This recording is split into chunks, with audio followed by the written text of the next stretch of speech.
INTTUC সভাপতি হিঙ্গলগঞ্জের অসীম রাউতের বাড়ির সামনে টায়ার চালিয়ে বিক্ষোভ দেখালেন সাধারণ মানুষ। হিঙ্গলগঞ্জ ব্লকের আইএনটিটিইউসি সভাপতি অসীম রাউতের বাড়ির সামনে বিক্ষোভ দেখালেন সাধারণ মানুষ। জব কার্ড থেকে একাধিক দুর্নীতির সঙ্গে যুক্ত রয়েছে এই তৃণমূলের নেতা, অবিলম্বে গ্রেপ্তার করতে হবে, তা না হলে সিবিআই তদন্ত করুক। আগে তিনি পেপার বেচে খেতেন, কি করে এত অট্টালিকা হলো তার প্রতিবাদে বিক্ষোভ দেখালেন সাধারণ মানুষ। তিনি দীর্ঘদিন ধরে মেম্বার থাকাকালীন একাধিক দুর্নীতির সঙ্গে যুক্ত রয়েছে। একাধিক সরকারি জায়গা দখল করার নামে বেনামে সম্পত্তি ও পঞ্চায়েতের আবাস যোজনা দুর্নীতির সঙ্গেও যুক্ত রয়েছে। 2024 সালে বিজেপি কর্মীদের ঘরবাড়ি ভাঙচুর থেকে লুটপাট অভিযোগ রয়েছে ওই তৃণমূল নেতা অসীম রাউতের বিরুদ্ধে। বসিরহাট থেকে প্রদীপ সরকারের রিপোর্ট, বিগ নিউজ বাংলা। আমাদের টাকা পয়সা ধরো তো সব মেরে খেয়েছে। আমাদের দুঃখ, মা বোনরা আমাদের বাস করতে পারতে না, ভাইরা বাস করতে পারে না। কার জন্য? ওই অসীম রাউতের জন্য। কি করেছে উনি?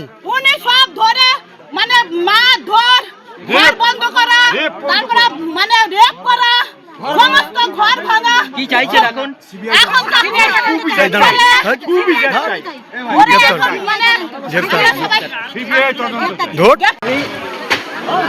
আমি 158 নম্বর বুথের সভাপতি। কোন বাড়ি? BJP party. হ্যাঁ, এই যে সভাপতিত্ব করিয়ে আমি এই বাড়ির ভোটে আমি জিত দিলাম। দেওয়ার পরে আমাদের তুলে এনে এরা প্রচুরভাবে মেরিল। কারা? 8 জন মেরিল, 8 জন। অসীমবাবু তুলে এনে আমাকে 8 জন মেরিল। এই কলেধারে মুরারিকরণের সিলিপুরের নাম আশিদেব। আচ্ছা, চিহ্ন আচ্ছা, যোগী আদিত্যনাথ। কি চাইছে এখন আপনি? কি আমরা গ্রেপ্তার চাচ্ছি। আমরা এত কিছু হলো কি করে? কাকে? কি তিনি কে? কি করেন তিনি? আমাদের পেপার বেচে খেতেন। হ্যাঁ,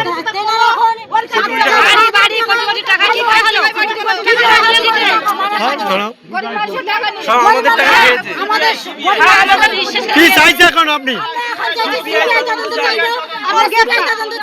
আর খুব তাড়াতাড়ি আমরা শাস্তি চাই। আপনার নাম? আমার নাম অর্চনা দাস। আমাদের দিনের পর দিন অত্যাচার করেছে, বাড়ি ছাড়া করেছে, আমাদের স্বামীদেরকে মারধর করেছে, আমাদেরকে বাড়ি থাকতে দেয়নি। আমাদের কে কে? উনি কে? ভোট দিতেনি অসীম রাউত। এখানকার জেলা অসীম রাউত ছিল। উনি এইসব করেছে। কোন পার্টি? তৃণমূলের পার্টি। অসীম রাউত আমাদেরকে এইসব বাড়ি ছাড়া করেছে, আমাদের স্বামীদেরকে মারধর, পা খোলা করে দিয়েছে, ঘর বাড়ি ভেঙে কাজ টাজ সব জড়া করে দিয়েছে। আমরা শাস্তি চাই ওনার। করেছে ওনার এত পঞ্চায়েত হয়ে প্রধান হয়ে এত সম্পত্তি করে কি করে? যে একটা এমএলএ হয়ে করতে পারে না, উনি আর পঞ্চায়েত প্রধান হয়ে করে কি করে এত টাকা পয়সা? আপনার নাম? আমার নাম ভবানী মন্ডল।